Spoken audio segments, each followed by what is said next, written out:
Well, Whoa! hello, everyone. Whoa! Welcome to Monthly Minutes, Hey! episode 2 of season 2. We got a fresh spread. Yeah, I'm Adam. I'm playing Godfrey in the show, and I'm here to host today with my 3 wonderful guests and co-stars. You would all like to introduce yourselves. Absolutely not. No, never. My identity is very important to me. No, I'm Ed. I play Livy. Herbo in the one-off we did at that one point, but I still really like him, so I mention him as much times as I can. I mention them as many times as I can. You can potentially find me at Flying Piglet Games. Liz says name, pronouns, social security number. The goof is that the funny joke is that I said I accidentally put my social security number down. I'm Mystic, aka Sierra. I use she, any pronouns. DDD, and I am the lore keeper for Utopia podcast. I also do lots of things, and I am the founder and creative director of Automoon Studio, and I'm so glad I'm not hosting. Thank you, Adam. Time for the win. And I am Avis, they them pronouns, and I play the wonderful child of Ziba in the Utopia podcast. And today we will be talking about episode 7 through episode 10 of the podcast. If you have not listened to those episodes, we will probably cover spoilers here. We might spoil things. I might spoil things to the other cast members. They haven't listened to it. And there's some secret to the rest of the cast members scenes that played out during some of these episodes. Spoiler warning. Exciting. You have been warned. You've been warned. So let's begin with Fireside Chats, episode 7, which is probably one of my favorite episodes that we've done so far this season. Listening back to it, I feel like we were clicking on this one. And it was great. So this episode starts off with us finishing the fight against the Goth. Examining a coffin, burying a body, and then returning to the road to have a couple of RP chats on our way back to Wimston. So, how does everyone feel about this episode? I felt pretty bad about digging up that body. Is it weird if I say it was a really fun episode? Obviously not for the events that happened, but I had a lot of fun doing it. Yeah, the body part definitely a bit of a mood killer. Very much He chaos factor backtracked coming so fast. Oh yeah. I know. That was a day where I came into session and I was just like, I'm gonna be off the walls today. Like, we're in combat, we're starting with this. I'm just full chaos mode. We jumped over, we went in. It was like, oh, this big scary thing, we shouldn't touch it. And then I'm like, let's go touch that. I failed an investigation check with a nat 1, and I was like, well, Godfrey's going in. So we did. Gotta press the red button. Yeah, the thing is, we beat the Goth. Came in narratively. Godfrey went down at the end of the fight. I hit 0 HP. Morgus immediately got Godfrey back up. And then we did a bunch of investigation of that body. And we found out that it is the child of Medusa and Arudi, which seems to now be this upcoming theme that's playing out in some episodes. A little bit of a hook for us to start. Scylla took the lead on burying the body, and I think everyone else ended up pitching in to help this all go. We learned some interesting things about Ziba's family and past along the way, which sometimes went under the radar when I was in session listening. But listening back, I'm starting to pick up on that. So, Avis, how was this decision to have Ziba have all these siblings that Ziba didn't know, that I'd been told had passed away? Like, how does that play into Ziba's character? I guess I felt it was realistic. I mean, living in that large of a family, you're gonna, and it's just common. It's common to have miscarriages. It's more than people I think realize or like to talk about, but it felt, I don't know, it was interesting because I just feel like that's a normal thing that.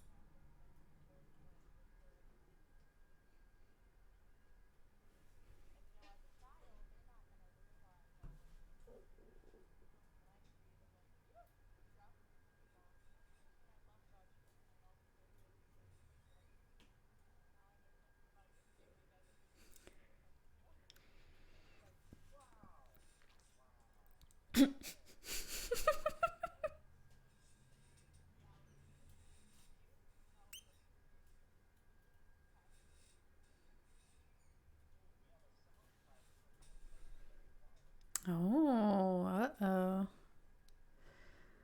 Doop, doop, doop. Turning everyone up. Ah. We're new at this, y'all.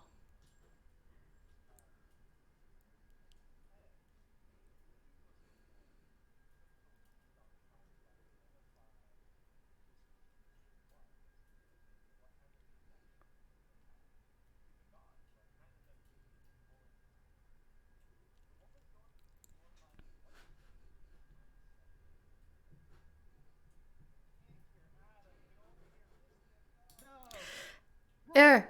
We fixed it. We fixed it. I'll put it back Fixed it? to Are where we it fixed? was. We'll do it live. Doing it live? We are live. We're doing it live. I don't know how much swears are allowed, so that's the PG version of that meme.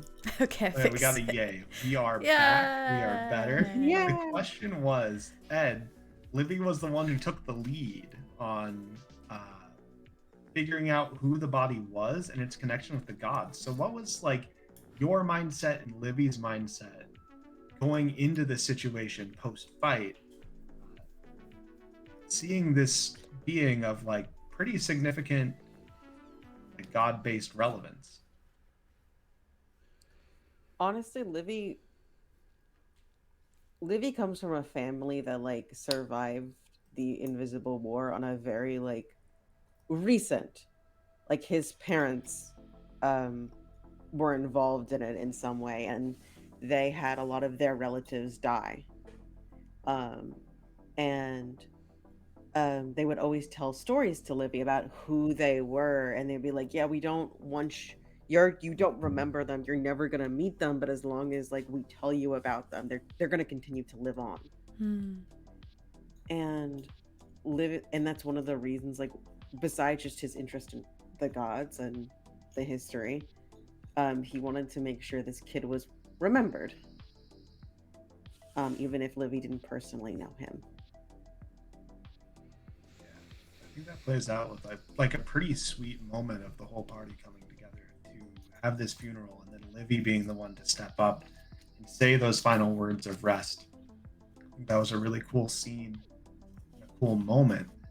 And just a question for Mystic: what was this? What do you mean? we, What was we were this? wandering through the forest, and suddenly there's a casket. I have to say there was some props to describing physical things without describing any preset notions into this, because the descriptions of the coffin were just that it was a box or it was a chest. Mm-hmm. And so in my mind, I didn't visualize it the way it was described. I was like, oh, it's a treasure chest. It's great. There's going to be treasure in there. There I should was open treasure. this treasure box.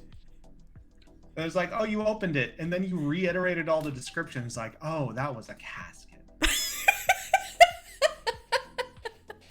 Well, okay, so like I don't want anyone I guess my thought was like I'm going to say there's a chest in here. That's the hook, right? Like there's this chest, this weird ass magic. Someone's going to be curious, or they're just going to leave it be, and that's okay. It's not like make or break to the story. And then I was thinking like I'll just say like it's a wooden chest with this weird thing floating over it. Make the emphasis the Acropolis, the weird portal hole, And then if someone wants to investigate the chest before they open it for like traps or something, like that's when I'll give more detail. That didn't happen. You just grabbed it and ran. And so I was like, oh. And then you started punching the skeleton. I was like, oh. Yeah. So that's how it happened. That's what happened.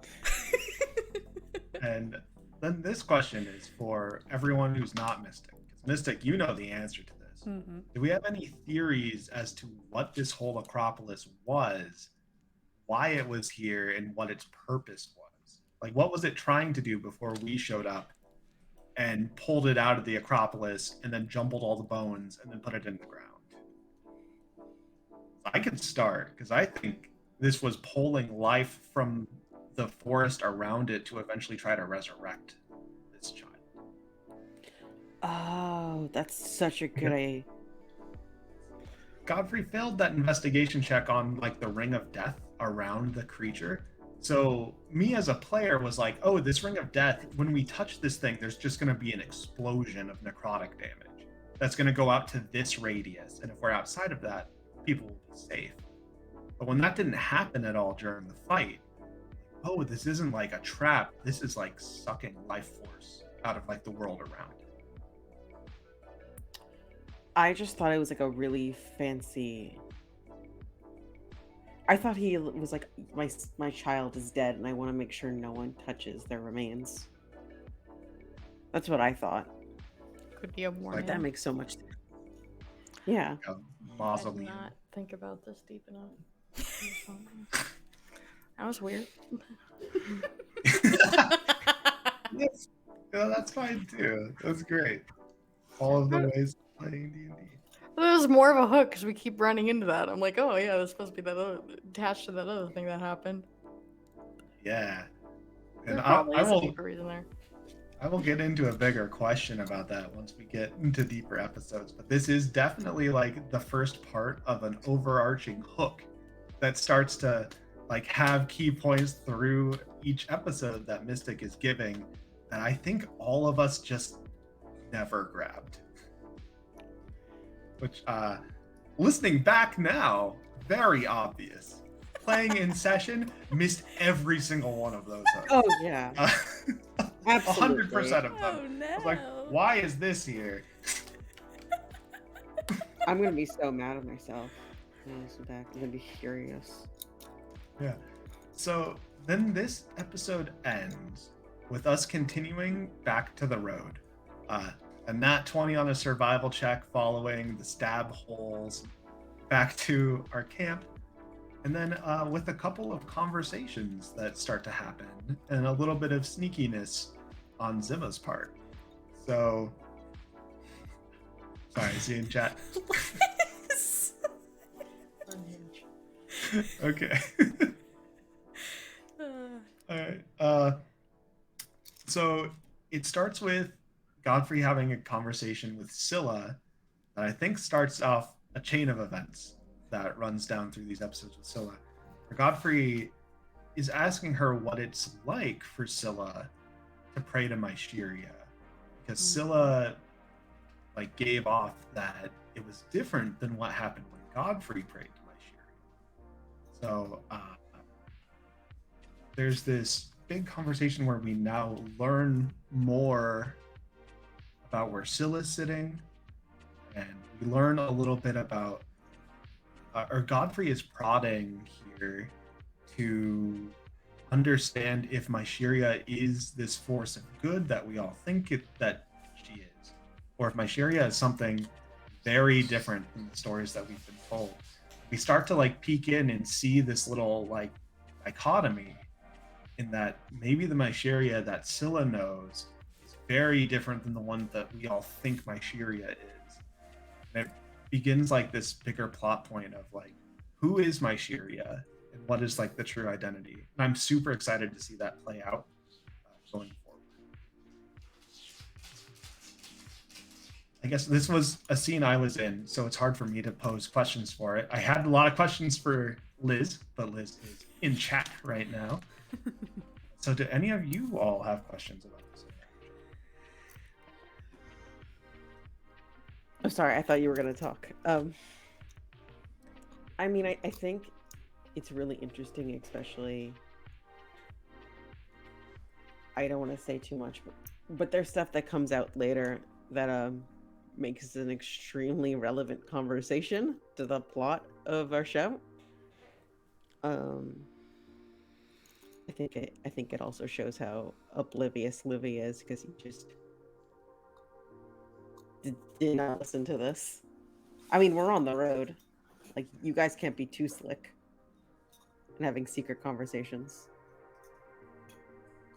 But yeah, I really like how you guys RP'd it though.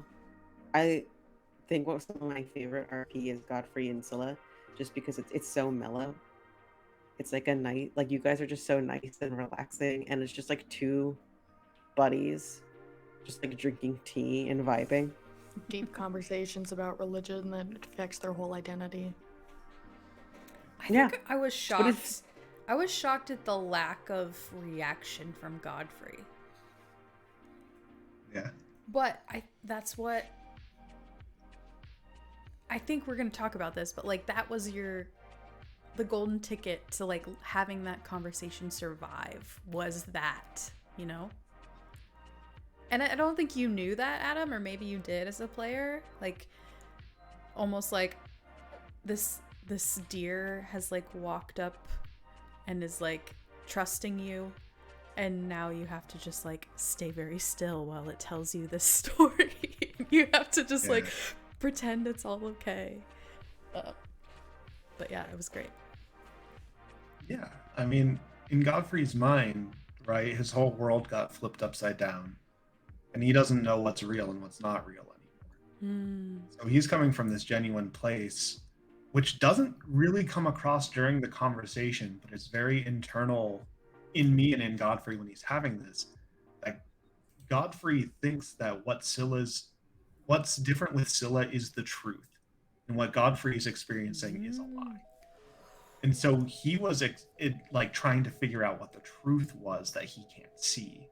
And I think it came across as the exact opposite to on Scylla's side. When Scylla was hearing what Godfrey was saying, which is very cool and very fun for me. I did skip over one important thing that happened.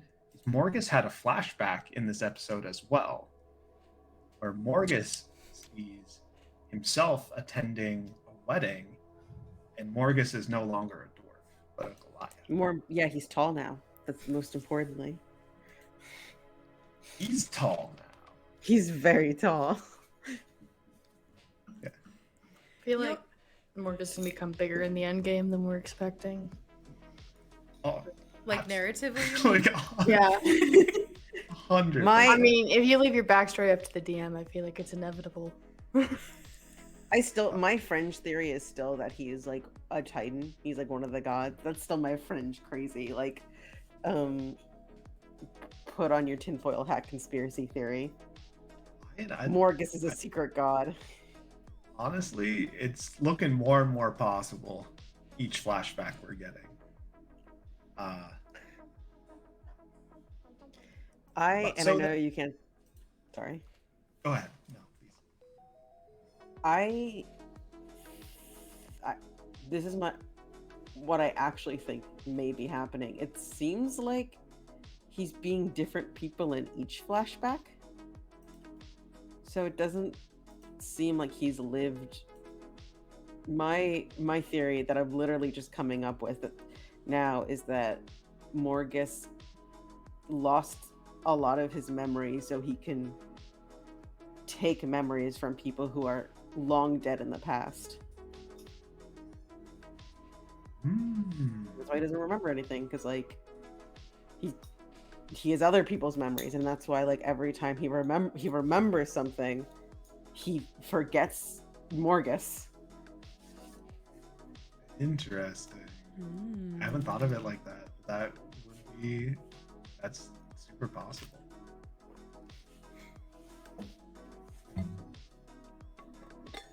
All right. Any final thoughts on the Scylla Godfrey conversation on this initial Morgus flashback? I feel like it's gonna be a reoccurring thing we're gonna have to dive into and role play as a group, whether in your individual conversations or eventually a blow up with other people. Yeah. All right. So after that conversation, we go into a Ziba moment where Ziba has this book about satyrs. Ziba does not want anyone else to know that Ziba's reading this book about satyrs. Everyone needs their secrets. So, is that the extent of why Ziba was trying to keep this secret? Just because Ziba's like, I need a secret? Or is there more going into this? Well, I feel as a young, like, preteen, that is always part of it, right? So you gotta have things that are your own, have a sense of your own privacy.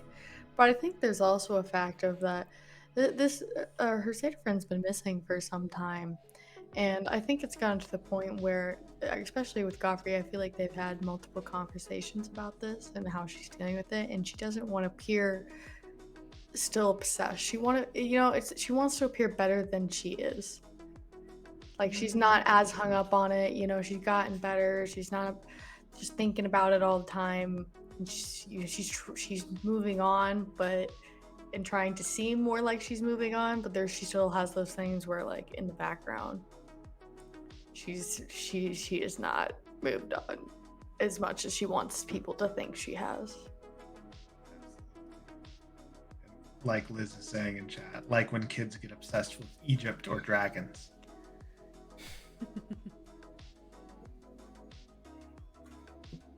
Yeah, that it. And then at the very end of this episode, Livy goes into the notes that he's been writing to Ananoth.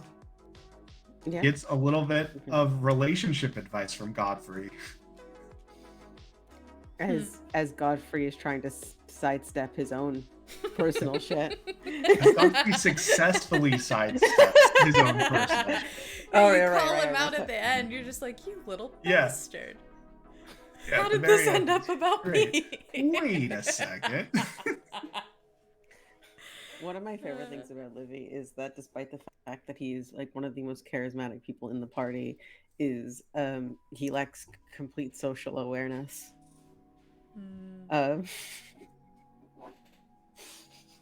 It's a really fun. It dives deep into my actual personality. Yeah, I thought that was. We don't have enough Livy and Godfrey moments. I think they don't talk a lot, just because I never know what as Livy to say to Godfrey, because Livy really, really respects Godfrey, and I think he's afraid of making Godfrey think less of him. He doesn't want to fuck it up. The old, like, I forget how it goes. I always forget how it goes. But there's like that old adage, just like, rather let people assume that you're smart than open your mouth and let them know that you're not, or something. It's something like that. Yeah, exactly. Yeah. So like, so it made me very happy that we were able to have a lighthearted conversation. Lighthearted in the sense that like it was less existentially crushing, but still a character important. Absolutely, because most of the time, Godfrey Livy convos end up being very existential, and in the past they were about kind of this undeath connection that they have, and the fact that they're both effectively just like immortal through undeath, and how like cripplingly taxing that is.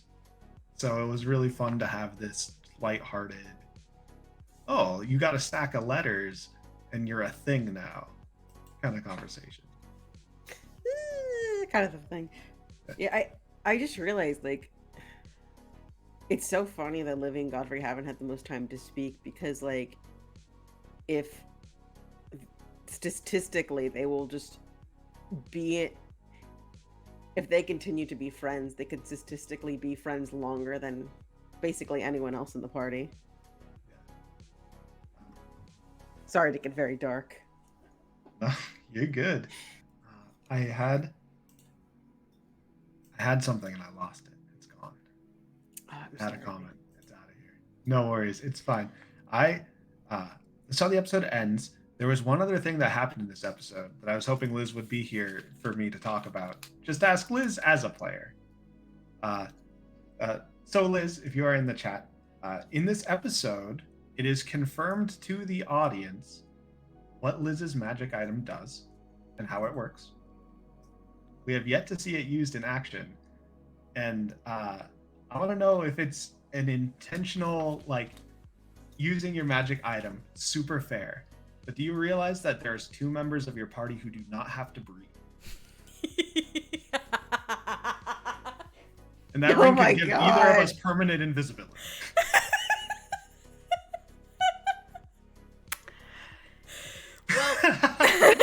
Answer is no. Wonderful. There's also a part of this episode that is very important for Godfrey that you're skipping over, and is also in a hilarious moment of me forgetting my DC, where we're rolling intelligence saving throws at the funeral of the child.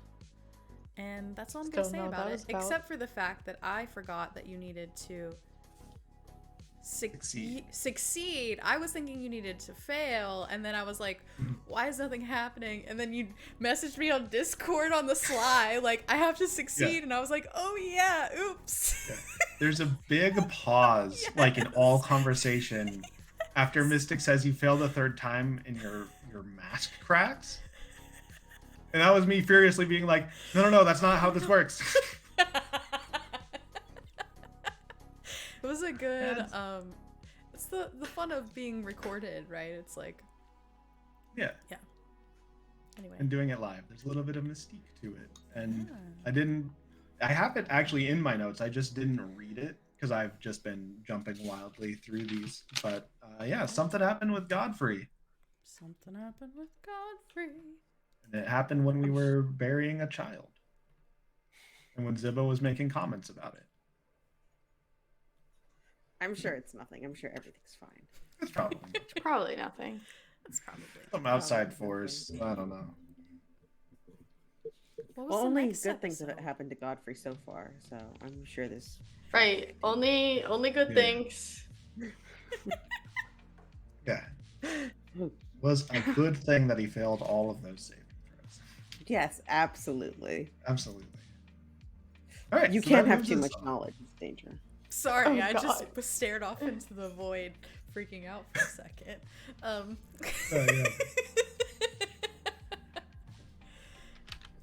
Episode 8. That brings us episode 8. Getting reacquainted. In this episode, it starts off with Godfrey having a conversation with Morgus about who Morgus thinks Morgus is. And we learn in this conversation that Morgus is actually super afraid of these memories that he's been having. We learn that he's pretty defensive about talking about it. He thinks Godfrey's trying to get something out of it instead of trying to help him. And he's afraid that he's going to eventually have a flashback that's going to break his psyche or kind of take him out of being who Morgus is and make him someone who he's not. Which is like a legitimate concern and a very interesting, like, peeling back the veil on how Morgus feels about his own flashbacks. So I'm not sure how the rest of you felt, but I had been feeling through the way his character's been having flashbacks and kind of some of the ways that he as a player was calling to seek it out, that it was something that Morgus wanted to have and not the opposite.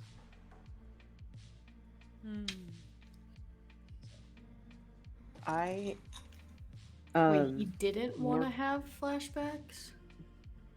Morgus doesn't want to have the flashbacks. Daniel's all for it. Okay. Morgus is now very concerned that he's having these flashbacks this regularly. I love this plot point, and I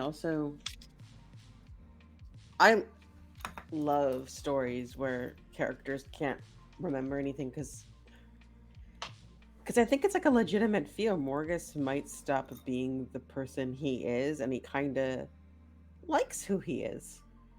He's a delightful person. He serves scones, and he's a nerd, and he's fabulous. And he's already forgotten like important things to him. And I think it's a very interesting, be- maybe because of these memories, he's not sure. And I like exploring him, and I think him exploring this theme in like such an organic way is fascinating, because one of the things that's like different about live D&D in difference to like movies and is like a lot of his or like reactions are very genuine and in the moment. I really like that. I find it interesting that he decided to develop such a happy as Marcus's happy character, considering that when you come in with no memories, like it's kind of freeing, right? Like you don't have any good memories, but you also get rid of all the bad memories, all the embarrassing shit you've ever done. And so is it a factor of he's afraid of these flashbacks because he's afraid that all the happy memories he's have are now going to have to be weighed down by these bad times he's remembering? And the fact that when he came into a character with nothing, for the character to choose to make, I'm going to make happy memories and be a happy person, even though I have no reason to be, that's kind of admirable.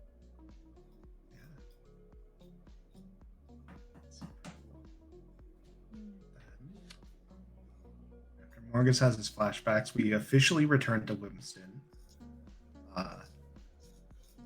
This is the start of a new recording session. And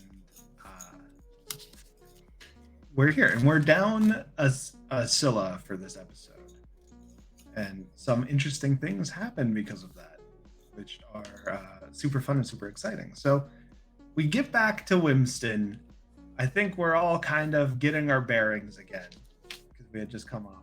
We're like, oh yeah, here's Wimston. This is the place we're being.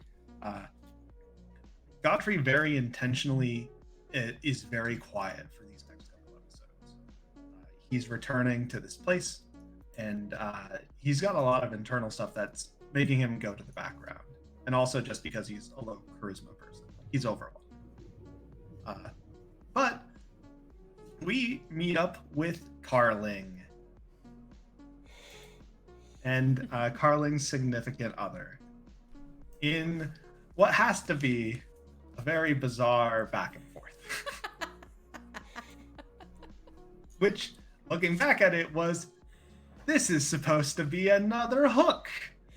Come on, party, do you remember why Carling was here with this person? And all of us were just like, why did that conversation happen? Yeah, I think you even said, as Godfrey, you were like, what did they want? Yeah. Yeah. That was me trying to, like, in character, get the rest of the party to be like, oh, what was the purpose of this? But ultimately it came across as like, this seems meaningless, let's move on. Which was not, that's low charisma coming into play. So yeah, Carling comes up and is like a little standoffish, and the entire party immediately dogpiles on Carling for doing that, and Carling's just like, all right, bye. I want it to be known, if I remember correctly, Livy didn't say anything. He didn't say anything. He's like, I don't. That is She's incorrect. like 12. Incorrect re-listening to it. Livy pipes up and goes, oh, hey, Carling, that's a nice dagger, the one that Zippa got back for you. Oh, right. And you started like really throwing shade about it. Oh my god. Godfrey is the one person who didn't pile on Carling. Kicks off the interaction. I didn't say anything. When y'all read the collection of short stories, just kidding. Yeah. After that, we go and we see Kevin. We talk to Kevin a little bit about the carousel court. Kevin reveals that in kind of like a weird one-off sentence that is somewhat important, when we were asking what Kevin thought the carousel court was for, he said it was for protecting and finding secrets, and then he's like, I don't know, we haven't met in a long time. We learned that the carousel court hasn't been meeting, that the blacksmith has still been very busy creating arms and armor. It sounds like they No. weren't even meeting before we got there. Yeah, they weren't. And then all of that is said, and then we go, okay, cool. Let's go to the inn. Yeah, we really probably should have questioned more why he's still building armor. But I think we're also like, Well, it's probably necessary, and I think we know why now. yeah, we know, because now instead of it being getting arms and armor to fight, sorry, Mystic, the name of... Synth grab. Instead of fighting Synth Grab, it's to prepare for the forces at Fort Mercer, right? Yeah.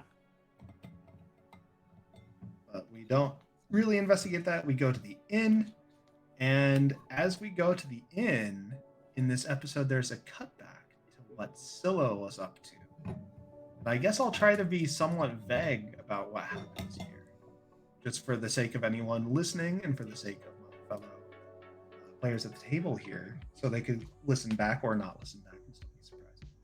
But Scylla goes to the church to try to ask some questions of the high priest there, or of the priest that is there. And Scylla is immediately off-put. Some things happen. They start to pray. And then Scylla really taps in and starts to pray. Cut back to the rest of the party in the inn. There is a quote from Ziba that happens here that I think is pretty big, foreshadowing, where Ziba goes, "I think this is the only time I've been in here without somebody crying." And we have a good time that night, Good time. Yes, people start drinking beer. There's an arm wrestling competition Oh, that was the good happens. time night. Okay. There's a bunch of food that's eaten.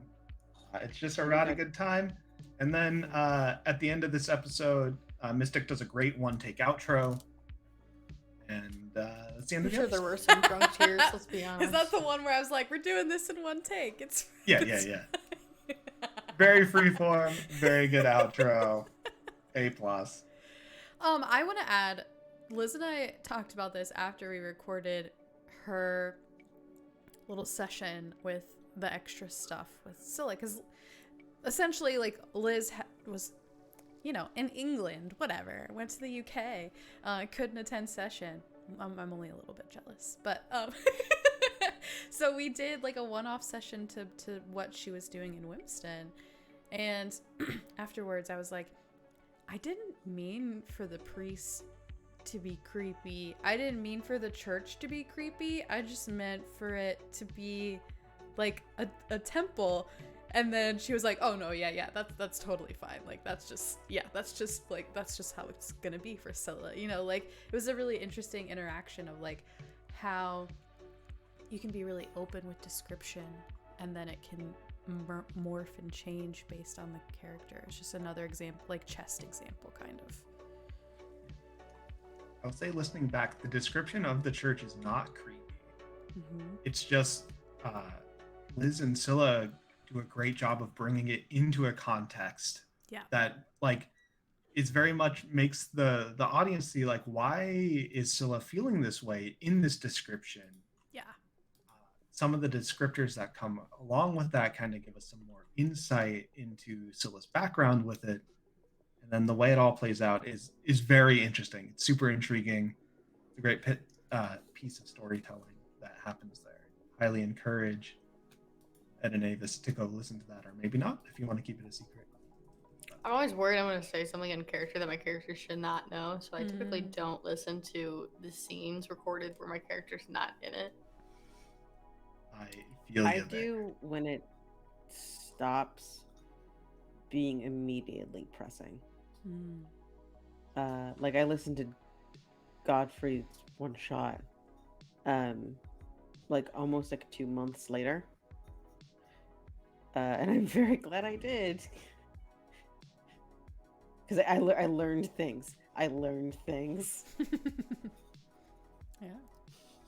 Yeah, no, and those things kind of come up in the next episode here. As all of that cool stuff was happening in the inn, Godfrey kind of excuses himself he goes outside to have a talk with Garrett. But that's not how episode 9 starts. Embracing uncertainty. Unless there are any more comments people have about episode 8. No. Besides the fact that Livy got drunk for the first time in like 40 years. Yeah, that plays out a bit into episode 9 as well. Had to bring up the arm wrestling again, you know? Get that arm up. Yeah. Episode 9 starts with Scylla as well. And kind of the fallout of that praying. The priest kind of very forcefully encourages Scylla to leave the church and to not be in the church anymore. And Scylla leaves and is called to go into the woods, where I think I'll read out. I can't read out all of it because I don't want to give away what happens in this. But my note is, holy shit, this ritual.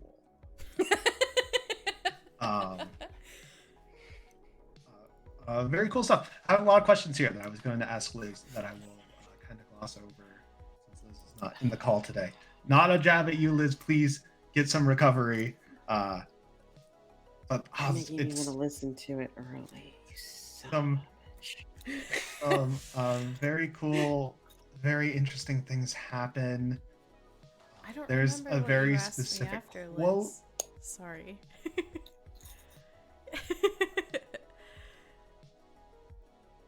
Wait, what is that?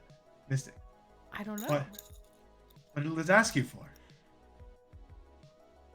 I don't know. Oh, shit. I I'll don't say secret remember. forever. I want to know. I want to eat it up. Oh yeah. Did we do witchcraft on stream? That's what she asked. Yeah. Yeah. I think Very we heavy did. witchcraft on stream. I was living for it. Yeah. So good.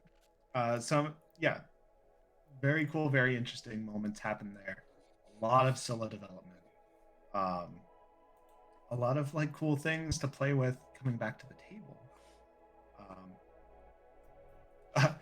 What's really funny after this is there were some conversations that were happening in the inn as we cut back.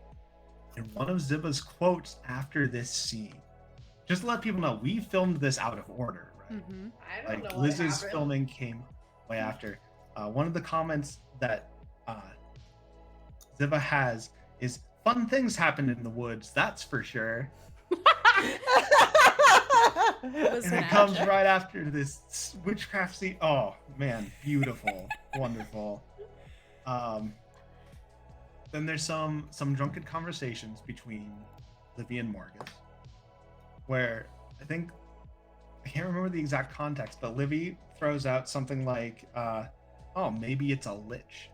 Maybe there's like a lich here." And Morgus becomes immediately uncomfortable with it. It's like, nope, let's not talk about that. I don't like that. Which leads me to the new theory that Morgus's remember ball is actually a phylactery. Morgus is a lich. Anyway, moving forward, that's just I have no evidence for that. I'm just like, well, that's possible. That's interesting. Moving on. There's a lot of talk about the creatures that could be in town. And then we, as a group, and mostly Ziba by herself, agree to go help out the lumberjacks in the woods the next day. But I think we were all on board to help the lumberjacks in the woods the next day. It felt like it. Godfrey had a couple conversations with Garrett, where it's kind of showing Godfrey's uncertainty, the fact that he is really not liking being back in Winston. And then talks about, kind of reveals more that he's working with Nyx. He doesn't want to step on her toes, but he's not going to go out of his ways to not step on Nyx's toes.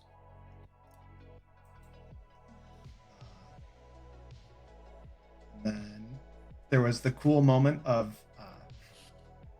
Morgus saying that he sips tea in a Godfrey-like way, which led to a big derail. Because Godfrey doesn't sip tea anymore. So it's like Brooding. Then Ziva had a moment of self-realization as the party was talking about how being a hero is lucrative work, that it could be a job opportunity, a profession. Ziva has this moment. She's like, all those teachers lied to me. I could be an adventurer. It felt so I told them real I for could. me. Yeah. Yeah. Good But job. the horror since you Alex. left home, people were like, "Well, you're never gonna make it like that. You're not gonna make a living. What do you think you're doing?" Screw Yeah. you. A lot Which of is like, so crazy in this adventuring, like there's like bulletin boards. I guess not in your like small town. But you gotta nothing think happens. though, how often do those things probably come up? Like maybe if you're in a bigger city, and then Yeah, also that's fair. doing one that's within your capabilities. Like now Ziva's to a point where her capabilities are probably ahead of most normal people. Like that's the whole thing with D&D players, right? Is you have to remember that your player characters kind of built different than just an ordinary person, and that's why you have these stats that are higher than 10, right? Because you're above average compared to other people. And so for most people, if you're in a market where there's probably opportunities that come up every once in a while, but it's probably more of a fluke thing. And then especially if you're in communities where they don't pay that much. Like I feel like we've got a lot of money, I feel like, through the like That's having true. an agent almost, right? Through the court. Yeah. court CC. I was blanking on what C word was, so I just was gonna go to the CC. And like they're kind of our agent. They're hooking us up with more lucrative job offers where we're getting higher pay than probably most jobs you're just gonna find on a bounty board, which is like, can you get my cat out of the tree? Did Ziba like do the adventuring version of like going to Hollywood for like That's an what it feels acting like. gig? Like she's made it big. She had the 100%. above average talent, now she's made it big. She went to LA. She went to California. with the big city. Mhm. the She went to adventuring the version big of city. you're not going to make it in musical theater. Do something realistic. Mhm. I'm going to go Yeah, beyond Broadway. That's the vibe. Dancing in the backyard. But, so there's that moment. And that's what I have for my notes for episode 9 before we go into Sneaky Sneaky. Is there anything that anyone wants to add? I think satyrs come into the bar at the end of this episode. Yes. I think that's another thing that happens. It's another one of the hooks that Ziva's like, hey, look at those satyrs. And everyone else is like, oh, now there's a bunch of satyrs here. They're going to steal our rooms. Yeah, that's literally what happened. Yeah. I was like, you gotta be fucking kidding me. There's a moment, this is like tiny like future spoilers, but I'm editing episodes like 13, 14 right now. There's a moment in episode 14 where I feel like I personally need to cut it, but it's really cool that you're realizing how many things, because I said in session, I'm like, one of you's taking off your fucking shoes and looking at your feet because this is what has to happen. And I feel really bad because that's not me as a DM. I'm all about player autonomy, but it was just kind of like the straw Everyone that was like, broke we the don't take our camera's shoes off at a restaurant. We were all just afraid of those feet pics. Like you got. That's a future episode, though. I'll stop talking about it. We'll talk about D&D wiki feed. Yeah. Oh no. Yeah. This is how we get a bunch of new subscribers. So satyrs happen. We go on to Sneaky Sneaky, the next episode. Great name. On this episode is actually when we finally get out of the bar. It's the next morning. People are a little hungover. Godfrey gets more intel from Garakias this episode. And Ziba decides that Ziba's going to sneak off to go take a bath, but actually go follow the satyrs. He gets a natural 1 on her deception check to the rest of the party. Okay. I was gonna take a bath eventually. Yeah. It's very clear. I love in that the we're episode. still stuck on this. That was the intention. So Like Ziba die on sneaks off. Eddie Hill. Godfrey follows. I feel like that was going to also be a moment where the satyrs were like, oh, you have to have this thing. And Mystic was like, wink, wink. Maybe lie or check your feet. And then a breakdown happened. As Maybe if I Ziba actually was took that talking- bath, I would have seen it on my board. Oh my god. Oh man. So So many true. What a signs. comedy. But yeah, we Godfrey and Ziba have a heart-to-heart here and have a conversation about how Ziba's done a lot, even though Ziba doesn't feel like she did enough for the Cedar Lady. And we talk a bit about lying and being caught in lies and when to just come out and say what's happening. And then we go back to town. Meet up with everyone else. And we head out to the forest. Now, something interesting happens here. Something very interesting happens here. And I will not accept that this is an editing error. I will not accept the fact that this was recorded in 2 separate sessions. But while Livy Godfrey actually and be the Ziba bard? were... What's that? Livy actually does a bard thing. It was a Livy joke. does. What? For the first time in the entire podcast, Livy does a bard thing. When Godfrey and Ziba were gone, both Morgus and Livy make a perception check. And they see Scylla leave the inn. And we come back and we leave to go to the lumberjacks. And then Scylla wakes up and comes downstairs to the fact that we had already left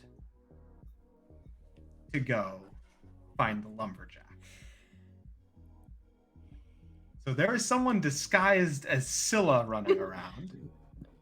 You both saw it and did nothing about it.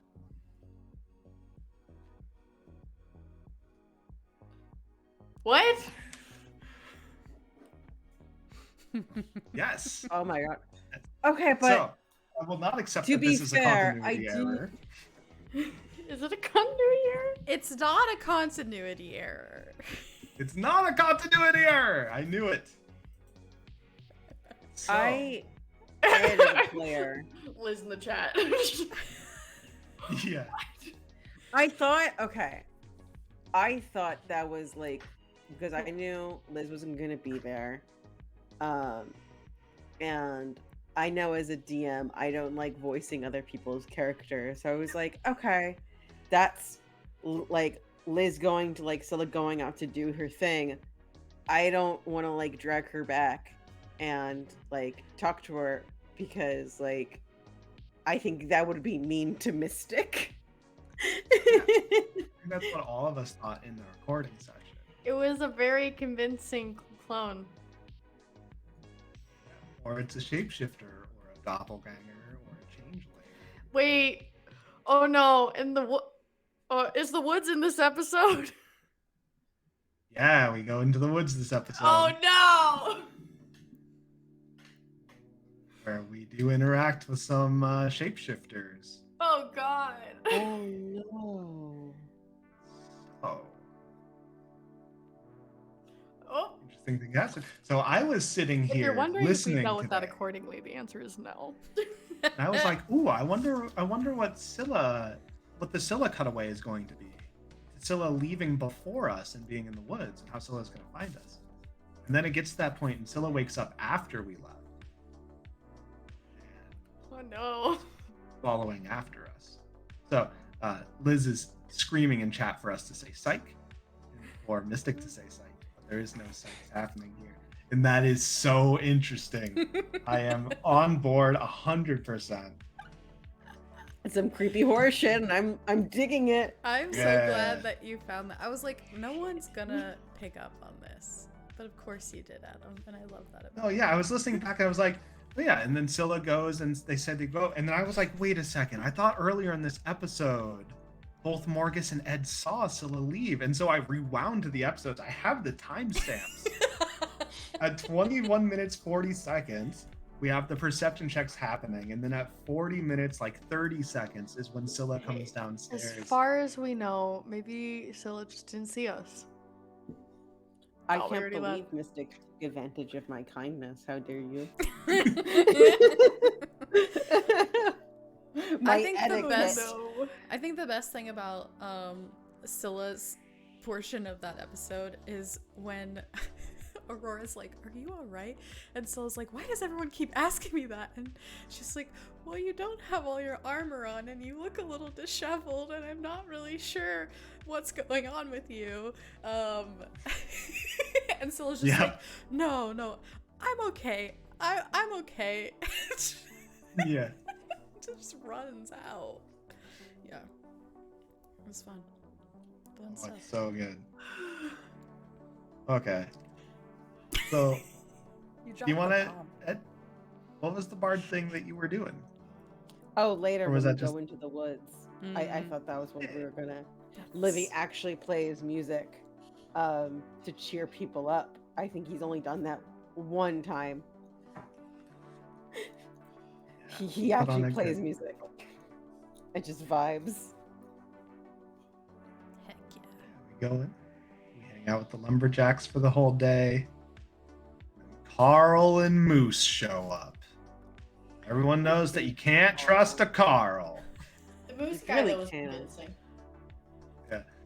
I Which is trust him a too. funny moment because you say, oh, and Carl, and then the first thing Avis does is I pull out my sword.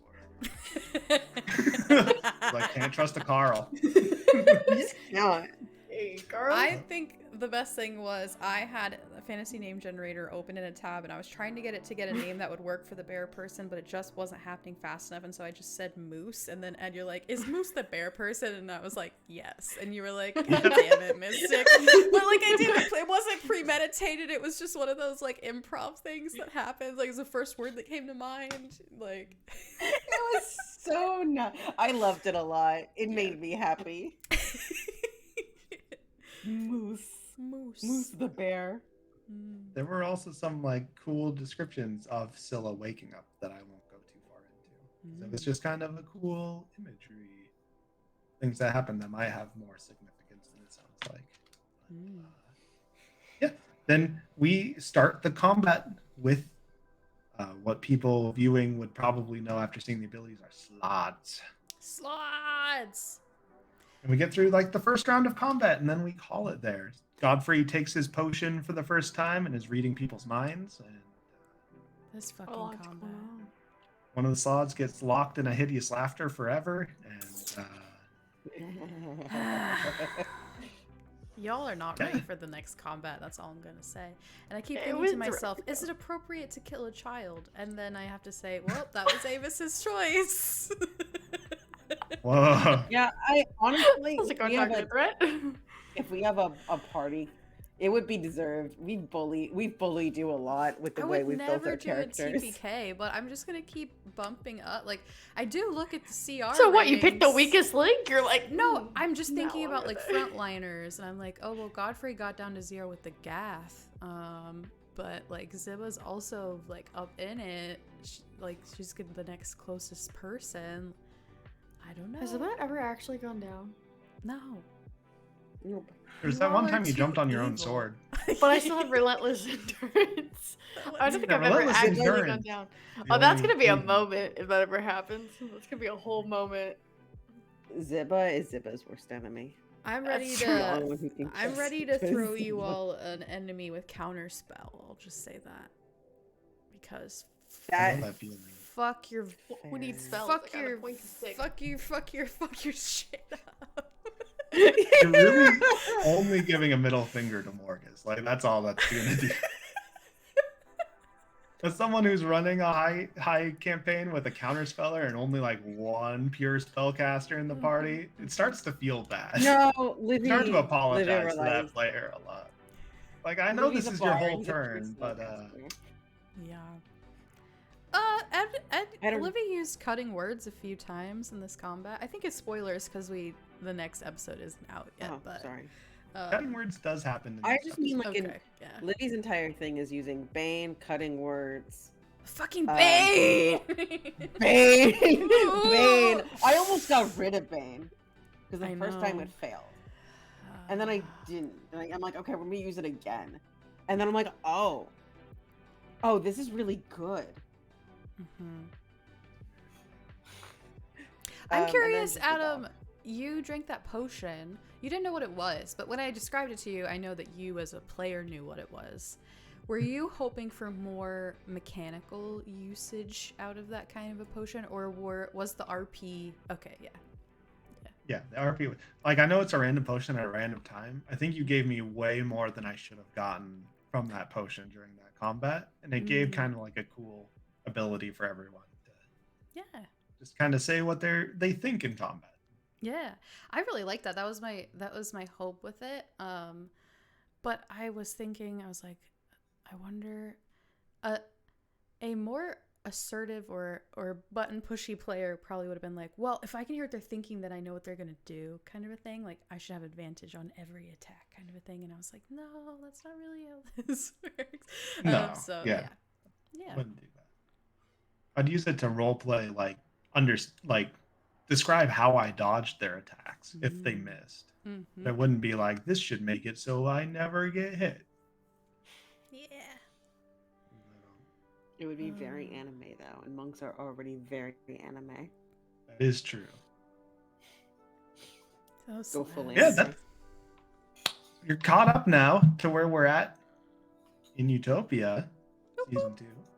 Does anyone have any questions? You can put them in the chat. Yeah. I'll answer. We have a what does this mean? Oh, I'm not answering that question. What does it mean about Now, that's the thing what is too. the- Like, none of our characters are gonna understand that unless it like. We comes don't up even in an know that extra Scylla way. didn't see us when she left. We're probably not gonna even realize anything happened until Scylla comes in. If she casually happens to drop the yeah, you guys were already gone when I came down, then we might be like, that's weird because we saw you. But like, if that doesn't happen, we will never realize what occurred. yeah, no. I'm glad I have notes, or else I would have forgotten everything with my gooey brain. Isn't there also Thank a you. conversation about how Ziba and Scylla are the only ones without pets in one of these episodes? There is. There is a conversation Yeah. about pets that come up when we were Don't coming give in. Ziba a And pet. She wants a pet. She cannot handle a pet. Do not give Ziba a pet. What kind of pet would Ziba want? Would she be picky or would she just take anything? No, she'd probably have something that's not supposed to be a pet, and it would just be a whole mess. She's not ready for that kind of responsibility. ooh, it's hippogriff time. Great. Yeah, that's probably a that very kind of deal. good- Hatched from It's an probably a egg. very good thing those wolves were taken away from us. Yeah. Oh man. Do y'all have any questions for each other? A giant lizard, for example. Liz is talking about one of our dear friends, Madeline, who in the Wednesday game adopted a lizard from hell as a pet. Pretty sure she adopts everything. That's the vibe. Livy nearly had that hellhound. He did. That's and Ed true. forgot. I wonder what Edward happened to forgot. that guy. Hope he's Yeah, good. Now you have me pets. too. Chilling in the church. How does This is what Godfrey feel happens about after- Garricaius? Yeah, your pet. I'm glad he talks. Godfrey is like a little scared of Garricaius. Because Godfrey got that glimpse during that fight about what Garricaius actually is. Mm-hmm.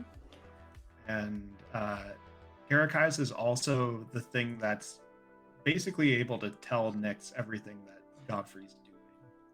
So Godfrey feels like he can't say and do all of the things that he wants to do because he's constantly being monitored. Oh my gosh, the letter. We have not addressed that. That is The letter not hasn't happened yet. Oh. For listeners. Yeah, I thought that already happened. But guess Oh. what? we would have talked about that. We would have talked Nope. about it. What letter? You don't know. You don't no idea. No, only Redacted. me and Godfrey know. Where's the black That's fine. Sharpie? That's fine. That could be a teaser. Actually, One to I look do forward. know, and actually Daniel knows too, because Godfrey recorded it at the end of the session, so we can add it as a little secret. I don't remember though, but I will once I get to that in the editing. I remember Daniel and I were both like, I think the part about these episodes that I like the most is that it immediately started to question our goals going forward and gave more mystique into like what the ramifications of us doing what we're doing. mm-hmm. So I feel like we all set out with Find My Shiria as it being like this 100% positive, like has to be a good thing. And as these episodes have continued on, we're starting to learn more. Like a lot of the ways through Scylla and Scylla's story, I think it's giving this whole new context to what My Shiria is and how that's going to affect the world if and when we decide to wake up My Shiria.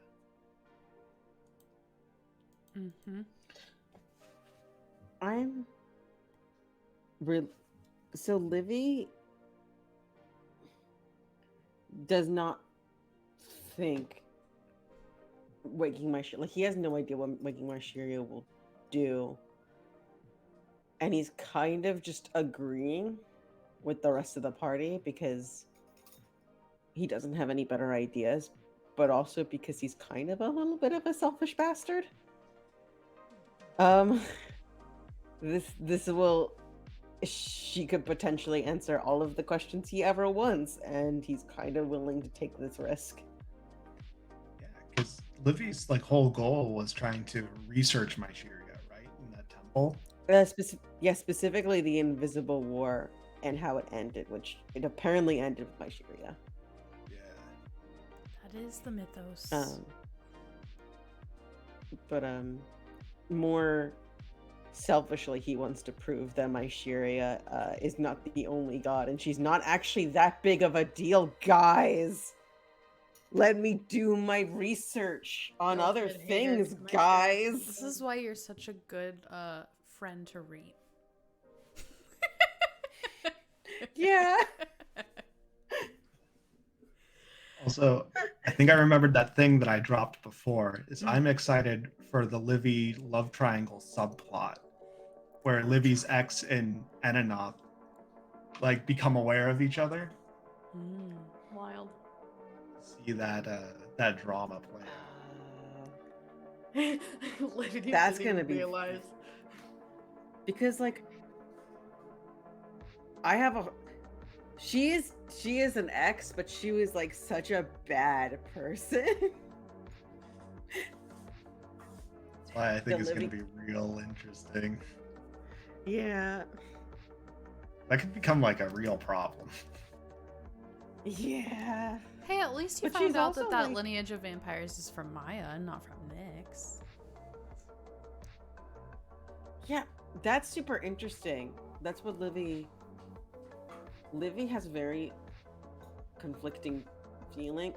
He wants to talk to her again to ask her about this stuff, but also because she's like a professor of the things Livy is studying, and she's been around a lot longer than Livy, and she probably knows a lot more. So it would be very beneficial if he could find her and talk to her. But on the other hand, he wants to see her die in the sunlight and never talk to him again. Death by 1,000 rays of sunlight. Death by 1,000 rays. Amazing. Yeah. Any closing thoughts? Any closing questions? I'm so stoked to play. Listeners, watchers, viewers, we haven't played in so long. We would have been playing tonight, but Daniel's on vacation. So we're doing this instead. And it's going to be like 6 weeks since the last time we played when we finally pick it up again. We should like, not on stream, but just like, we should just play a game. Like a quick one shot. Because I miss playing with you guys. I know. Not even with our characters. Just like, I don't know. Friendship. We'll make something up. Ready to be completely unhinged when we meet again in 2 weeks. All the pent-up Godfrey coming out. Okay. I won't. But we left things on an interesting note the We last really time we did. role played, and I wanna see it resolved. I just really want you to go the way that you're supposed to go, but I don't know if you know what way you're supposed to go. Yeah, we're supposed to go to the Seder place. We're supposed to go to the Seder festival. I'm pretty sure it's pretty obvious after re-listening that you're putting us to the Seder festival. The Seders keep showing up. We keep talking to them. Carling showed up. We talked to Carling. Mystic, you were so the- nice too. The spoilers and told us to go there too. Mystic was like, "Hey guys, I just want to make sure you're still interested in this, right? I just want to make sure." And we're like, "No, yeah, we're just dumb. We're just not getting it." We're dialed in. We're single-minded.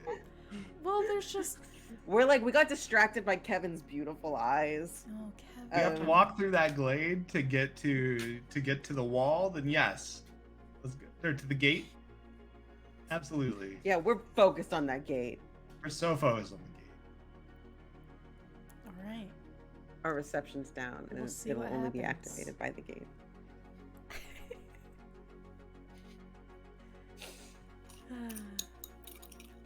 Thank you.